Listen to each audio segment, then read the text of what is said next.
In a packed ballroom in Washington, under bright lights and live national coverage, something unfolded that no one in the room expected, and by the end of it, the entire tone of the night had flipped. What started as a routine political forum quickly turned into a tense, deeply personal confrontation between Donald Trump and Barack Obama, one that left the audience stunned and the internet exploding. Trump took the stage first, bringing his signature energy. He spoke with confidence, listing economic wins, national strength, and what he framed as unmatched success.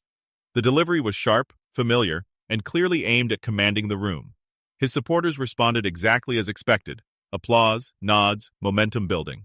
But then, the tone shifted.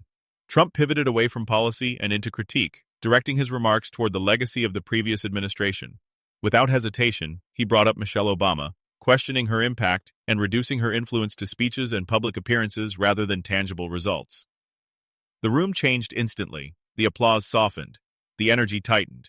Cameras shifted toward Obama, who remained completely still, calm, composed, unreadable. Trump continued, doubling down, mocking the idea of going high in politics and suggesting that real leadership required something harsher, more aggressive. It was a calculated move, clearly meant to provoke a response. But Obama didn't react, at least not immediately. When Trump finished and stepped back, the applause was uneven, uncertain. Then Obama stood. No rush, no visible emotion. He walked to the podium with the same measured calm that defined his presidency. And when he finally spoke, his voice was steady, quiet enough to draw the entire room in. He didn't start with an attack. Instead, he reframed the moment. He spoke about leadership, not as performance, but as character. Not as something displayed under lights, but something revealed when no one is watching. The room fell completely silent. Every word landed heavier than the last. Then slowly he turned his attention to Trump. Not with anger, but with precision. Obama addressed the earlier remarks, pointing out the contradiction between calling for respect and immediately making things personal.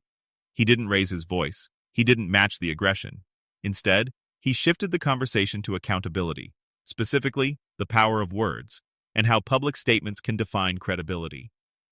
Then came the turning point. Obama referenced past public comments, statements Trump himself had made years earlier in interviews that had drawn controversy at the time. He didn't exaggerate them. He didn't need to. He simply repeated them, calmly, in context, letting the weight of those words speak for themselves. The reaction was immediate. The room stirred. Some gasped. Others shifted uncomfortably. What had started as a confident offensive by Trump was now turning inward, his own past statements becoming the focus of the moment. Trump attempted to respond, pushing back, dismissing the remarks as jokes taken out of context. But the energy had shifted. The rhythm was gone. The clarity that defined his earlier delivery had fractured. Obama didn't interrupt. He waited. And when Trump paused, Obama delivered the line that sealed the moment. Not loud, not dramatic, but precise. If family should be off limits in politics, then why bring it up in the first place? It wasn't just a response.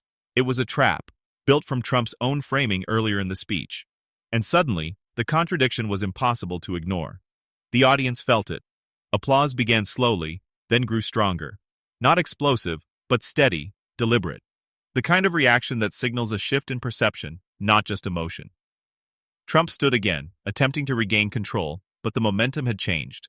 The argument was no longer about policy or performance. It was about consistency, credibility, and the consequences of one's own words.